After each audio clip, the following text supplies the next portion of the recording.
దేవుని నామానికి మహిమ కలుగును గాక. హల్లెలూయా. మన ఆరాధన గీతాల నుంచి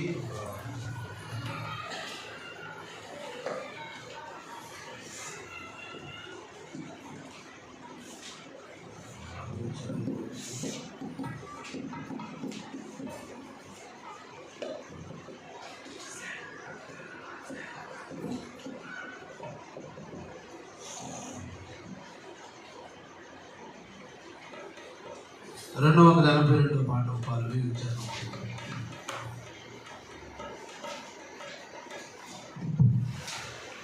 నీదు రాజు నీతిమయుడు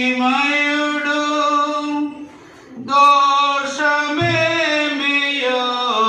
లేకయే. నీదు రాజు నీతితో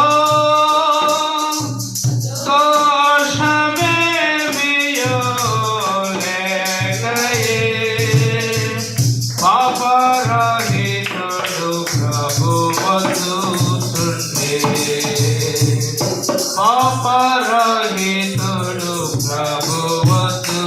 ప్రభువస్తుతుండే.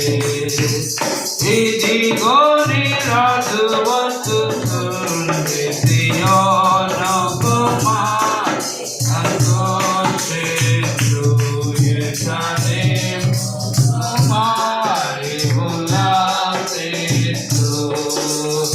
ఇదిగో నీ రాజు వస్తుతుండే.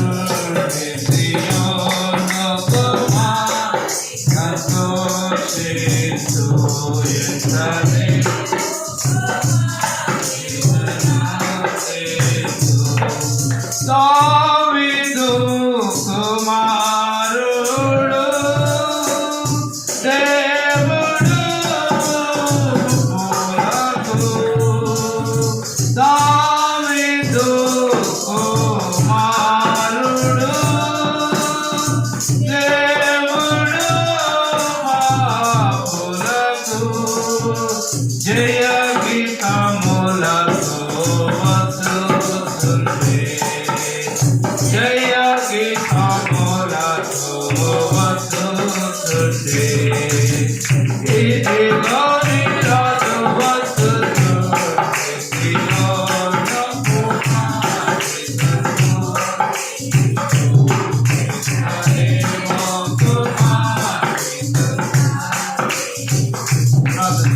మహాపరిశుద్ధులైన తండ్రి, ప్రభువా మీ దాసుని వాడుకొని ప్రభువా ఇదిగోనైనా మంచి మాటలు మాకు వినిపించినందుకై నీకు స్తోత్రం. వినుట వలన విశ్వాసము కలుగు. వినున్నది నీ వాక్యమైతే వినలేనిది ప్రభువా ఇదిగో లోకములో మాటలు మాకు తొందరగా మా చెవుల్లోకి వస్తాయి. మీ మాటలు చాలా ఆలస్యంగా మా చెవుల్లోకి వస్తాయి. ప్రభువా వినుట వలన విశ్వాసం అనేది సత్యమైన ఈ వాక్యము నమ్మదగినది, సత్యం యథార్థమైనది. అయోగ్యులను బలపరిచి నిజరువుకై చోట్ను మరుగుపరిచి కొద్ది నిమిషాలు మీరు మాతో మాట్లాడు. యేసు నామమున అడిగి ప్రార్థన చేస్తూ ఉన్నాము. సామెతల గ్రంథము 16వ అధ్యాయం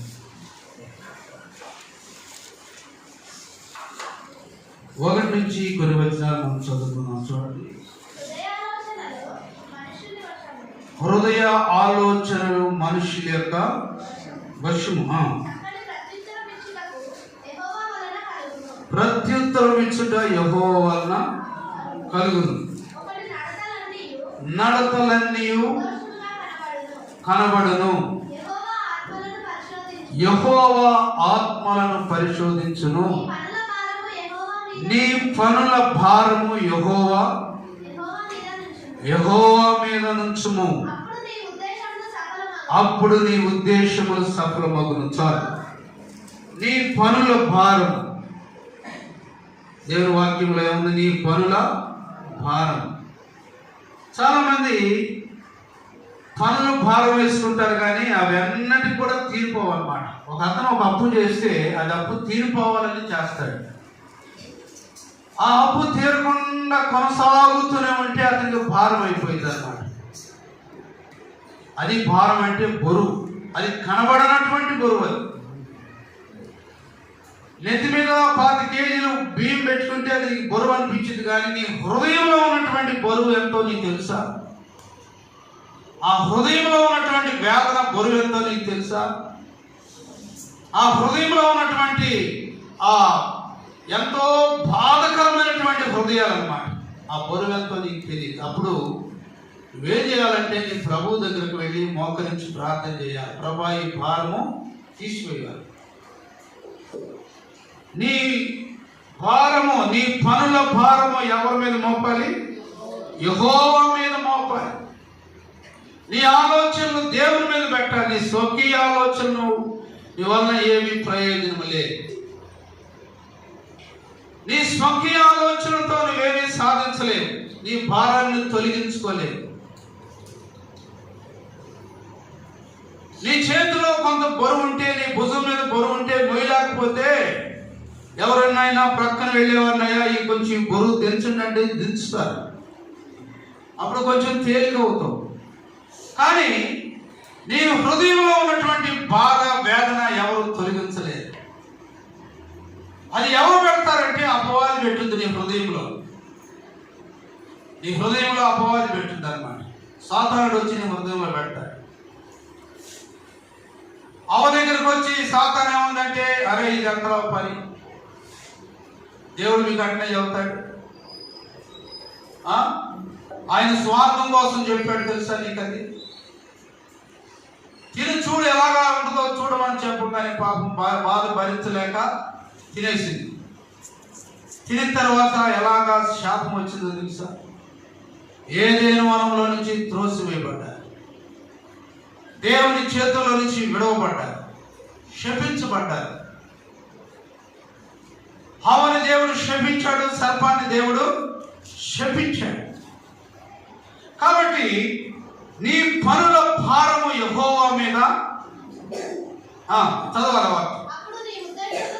అప్పుడు నీ ఉద్దేశములు సఫలమవుతాయి. కానీ అంతకంటే నీ ఉద్దేశములు, నీ భారం అంతా దేవుని మీద పెట్టకుండా నీ ఆలోచనలతో, నీ ఉచిత సలహాలతో, ఎవరో ఇచ్చే సలహాలతో నువ్వు నీ భారాన్ని తీసివేసుకోలేదు. అది నానాటికి నువ్వు భారంతో పెరుగుతూ ఉంటావు, కానీ నువ్వు సులువు అయిపోలేవు అనమాట. 20:11-28 మత్తయి సువార్త. ప్రయాసపడి భారం మోచుకున్న సమస్తమైన వారులారా నా యొద్దకు రండి. ఏమన్నాడు దేవుడు? నా యొద్దకు రండి, నేను మీకు విశ్రాంతిని ఇస్తాను. ఎవరితో అంటున్నాడు? భారాలు మోసుకుంటున్నారు, ప్రార్థనకు వస్తున్నావు కానీ నీ భారాలు కానీ హృదయంలో నుంచి వెళ్ళిపోలేదు. అలాగే బండలైపోయినాయి అన్న. నీ జీవితంలో బండలేంటో నీకు తెలుసా? ఏది బండగా ఉందో నువ్వు గుర్తించగలుగుతున్నావు సహోదరి, సహోదరుడు, ఎవరిష్టా? ప్రయాసపడి భారం మోచుకున్న సమస్తమైన వారులారా, ప్రయాసపడి భారం మోచుకున్న నా యొద్దకు రండి, నేను మీకు విశ్రాంతి. ఆ మాట చెప్పిన వాడు, దమ్ము గలవాడి ప్రపంచంలో ఎవరు కూడా లేడు. నేనే మార్గమును, సత్యమును, జీవమునైనాను. నా వెలుగులోకి వచ్చి మీ జీవితాన్ని సరి చేసుకోండి, మీ బ్రతుకులను దిద్దుకోండి అన్నాడు దేవుడు.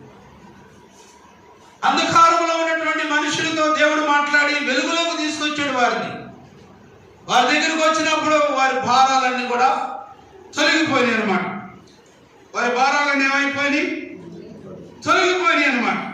కాబట్టి నీ భారము, నీ పని, నీ చింత, నీలో ఉన్నటువంటి ఒత్తిడులన్నీ కూడా ఏ మనుషులతో చెప్పుకున్నా కూడా అవి సరి చేయబడవు. కడుపులో ఉన్నది ఇతరులు చెప్పుకుంటే భారం పోయిందండి, కొంచెం దిగులు పోయిందంటావు, కానీ సన్నాసి మాట ఏ మాట ఎందుకు ప్రయోజనం లేనటువంటి నీ బాధ, నీ భర్త పెట్టే బాధ, నీ భార్య పెట్టే బాధ, నీ బిడ్డలు పెట్టే బాధ, నీ బాస్ పెట్టే బాధ, ఎవరితో తీర్చుకుంటే కడుపులో వేదన పోయింది అనుకున్నావా? ఈ దాహం కాదు, మనిషిని దాకడానికి వెంటనే దాహం పోవడానికి. అంతరంగంలో సైతానుడు పెట్టినటువంటి కోత ఏంటిది? సైతానుడు నీ హృదయంలో పెట్టినటువంటి కోత. ఈ కోత ఇది ఎప్పుడు కోస్తూనే ఉంటుంది అనమాట. ఆ కోత టెంపర్ మిషన్ లో, ఆ టింబర్, ఈ చెక్క మిషన్ లో కనుక ఎప్పుడు పెద్ద కోస్తా ఉంటారు. అలాగా సైతానుడు కొన్ని భారాలని హృదయంలో పెట్టి కోస్తూనే ఉంటాడు. ఆ కరెంట్ ఎప్పుడు 24 గంటలకు కరెంట్ కోత అనేది లేదు. కాబట్టి ప్రభు ఏమంటున్నాడంటే నీ చింత యావత్తు నా మీద వెయ్యము. నీ చింత, చాలా మంది ప్రభు మీ దగ్గరకు వచ్చి ప్రభుతో మాట్లాడడానికి అవకాశం ఇవ్వరు. ప్రభు దగ్గర కూర్చొని ప్రార్థన చేసుకోవడానికి అవకాశం ఇవ్వరు అన్నమాట. కొరింథీయులకు రాసిన పత్రిక 7:32 1 కొరింథీ చూడండి, మీ చింత లేని వారై ఉండాలని దేవుడు కోరుతున్నాడు. నా దగ్గరకు వచ్చి, నా సన్నిధిలోకి వచ్చి, నా వాక్యం విని, నా రొట్టె, నా ద్రాక్ష రసం, నా శరీరంలో పాలు మందులు పొందిన తర్వాత ఇంకా అపవాది చేత శోధించబడుతున్నారా? అపవాది చేత మీరు పీడించబడుతున్నారా? భారం కలిగి ఉన్నారా? అలాగైతే లోకంలో ఉన్న వారికి మనకే మాత్రం తేడా లేదు. ఒక త్రాగుబోతుకి ఒక విశ్వాసకి ఏంటి వ్యత్యాసం? లోకంలో ఉన్న మనుషుడికి ప్రభు సన్నిధిలో ఉన్నటువంటి బాప్తిసం పొందినటువంటి విశ్వాసకి ఏంటి తేడా? నీవు విడుదల కలిగినటువంటి వ్యక్తిగా కనబడాలి, స్వతంత్రుడుగా కనబడాలి. ఎలాగుంది దేవుని యొక్క వాక్యం? చదవండి. మీరు చింతలేని వారై ఉండవాలని కోరుచున్నాను. మీరు చింతలేని వారై ఉండాలని నేను కోరుకుంటున్నాడు. ఏంటి దేవుడి కోరిక? ఏంటి? ఎప్పుడు నువ్వు మంటతో, నిప్పుతో, అగ్నితో రగులుకుంటూ, వేదన పడుతూ, దుఃఖంతో, కన్నీరుతో ఉండాలని ఆశపడుతున్నాడు అనుకున్నా సహోదరుడా? సంవత్సరం ఆఖరిలో భారం నుంచి తొలగించాలని ఆశ ఉందా? నీ భారము ప్రభు సన్నిధిలో కూర్చొని నీ వివాదములు తీర్చుకోవాలని ఉందా? చూడండి దేవుని యొక్క వాక్యంలో, కీర్తన గ్రంథము, రండి మన వివాదములను తీర్చుకుందాం.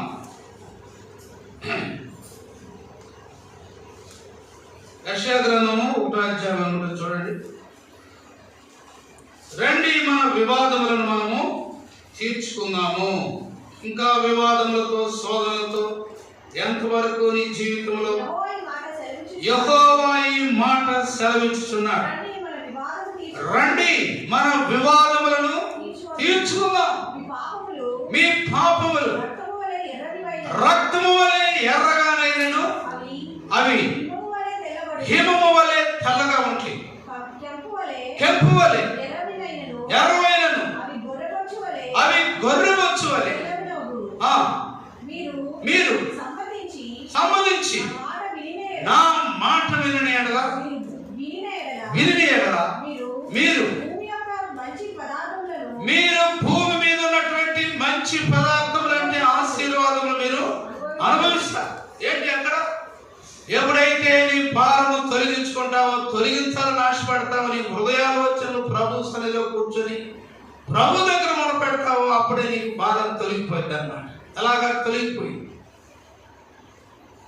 ప్రియమైనటువంటి దేవుని బిడ్డలు, ఒక యవనస్తుడయ్యా, రాత్రంతా నాకు నిద్ర పట్టలేదు. ఏంటి? ఇదిగో నేను అసభ్యకరమైనటువంటి పుస్తకాలు చదివాను. నా యవన కాలంలో నేను కొన్ని ఈ చెడు పుస్తకాలు, భూత పుస్తకాలు నేను చదివినందువల్ల రాత్రంతా నిద్ర కరువైంది. ఏదో కొద్ది మార్కులతో నేను పాస్ అయ్యాను, కానీ నా తల్లిదండ్రులు ఆశించిన రీతిగా నా తల్లిదండ్రులు నా మీద పెట్టిన డబ్బు బడ్జెట్ అంతా కూడా నేను వారిని సంతోషపరచలేదు. కారణం ఏంటి? నేను నా యవన కాలంలో నా నేత్రములతో చదివినటువంటి భూత పుస్తకాలు నన్ను గలిబిలి చేసినాయి అన్నమాట. తర్వాత దేవుని వాక్యం విన్నప్పుడు, దేవుని సేవకుల దగ్గరకు వచ్చి అతనిలో ఉన్న భారము చంపుకున్నప్పుడు దైవజనులు తల మీద చేసి ప్రార్థన చేశారు.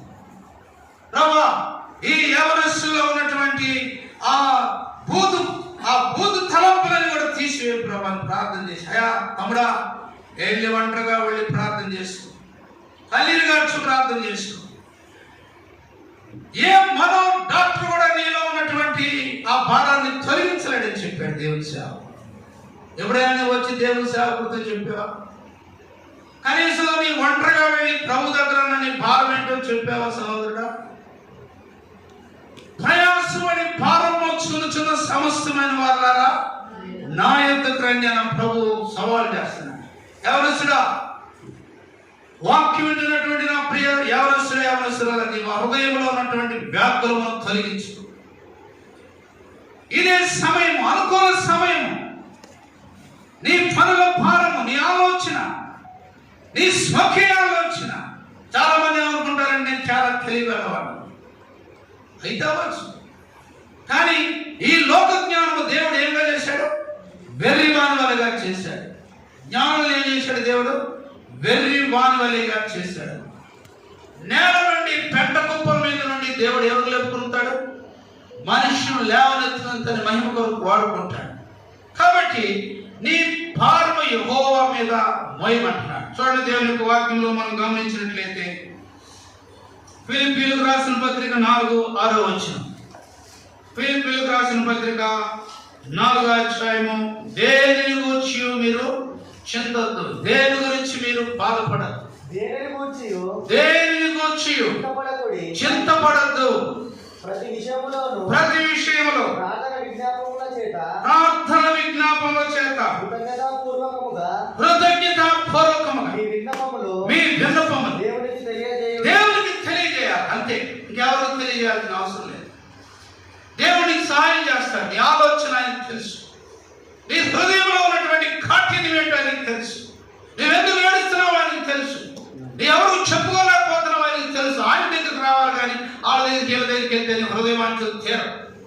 నీకెవరు కూడా సహాయం చేయలేదు. ఇంకా నిన్ను గురించి 10 మందికి ట్రాన్స్లేషన్ చేస్తారన్నమాట, పాస్ చేస్తారు. టీవీ 9 కూడా చాలా తగ్గాము.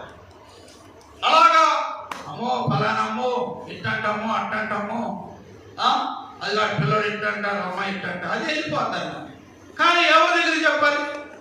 దేవుని దగ్గరకు వెళ్ళి చెప్తే నీ యావత్తు, నీ చింత యావత్తు అయినా తీసివేస్తాడు. 1వ పేతురుకు రాసిన పత్రికలో చూడండి, 5వ అధ్యాయము 7వ వచనం, మీ చింత యావత్తు, మీ భారము, మీ ప్రయాస, మీ దుఃఖము, మీ కన్నీరు, మీలో ఉన్నటువంటి వేదన ఎవరితో చెప్పాలి?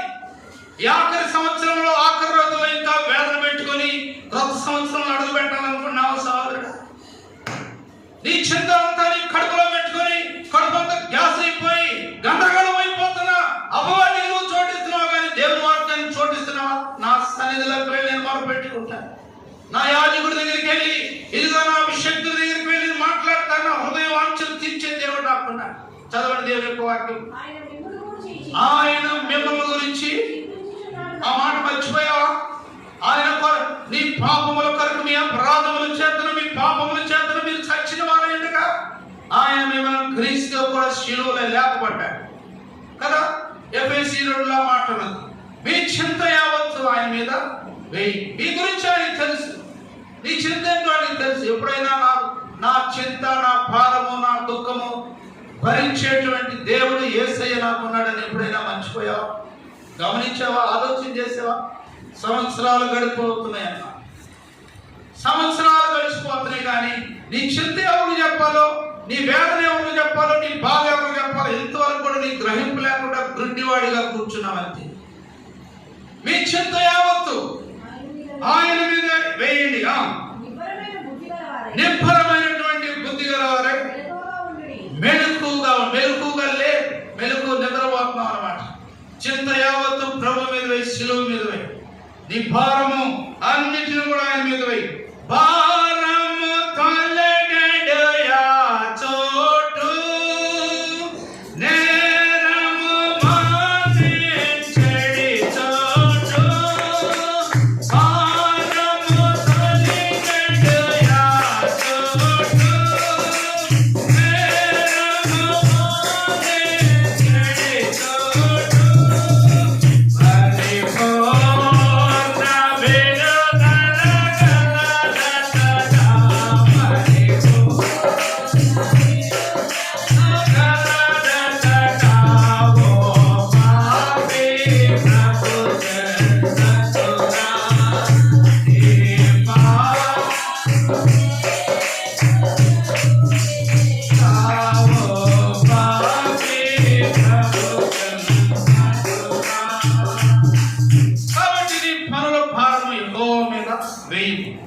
అప్పుడు నీవు నీ భారముల మీద నుండి తొలగింపబడతావు.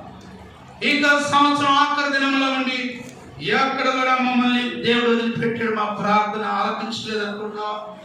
నా భారం ఇంకా ఎక్కువైపోతుంది అనుకున్నావా? ఇంకా నా శోధనలు ఎక్కువైపోతున్నాయి అనుకున్నావా? కాబట్టి కీర్తనలు 115 అధ్యాయం 112 వచనం, 115వ అధ్యాయము 12వ వచనం దయచేసి దేవుడు మమ్మల్ని మర్చిపోలేదు అనుకుంటున్నావు, నువ్వు మర్చిపోయాడు. మమ్మల్ని ఆశీర్వదించడం మర్చిపోయాడు, మమ్మల్ని దీవించడం మర్చిపోయాడు, మమ్మల్ని మర్చిపోయాడు అనుకుంటున్నావు అంతే. కానీ దేవుని యొక్క వాక్యం ఏమైనా పడుతుంది, యెహోవా మమ్మల్ని మర్చిపోలేదు, ఆయన మమ్మల్ని ఆశీర్వదించును, ఇశ్రాయేలీయులను ఆశీర్వదించును, అహరోను వంశములను ఆశీర్వదించును. ఎలాగా? కాబట్టి ప్రియమైనటువంటి సంగమా, దేవుని బిడ్డలారా, వాక్యం వింటున్నటువంటి నా ప్రియ సహోదరి సహోదరులారా, నీ భారము నీ ప్రయాసం అంతా కూడా ఆయన మీద పెట్టు. అప్పుడు నీవు నెమ్మది పొందుకుంటావు.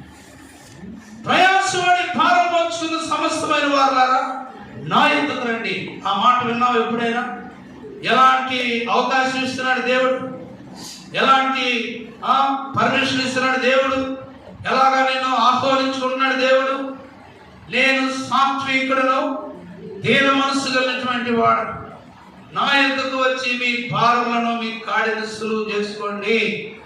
ఇది ప్రభు భూలోకానికి వచ్చిన తర్వాత పిలువబడినటువంటి పిలుపు.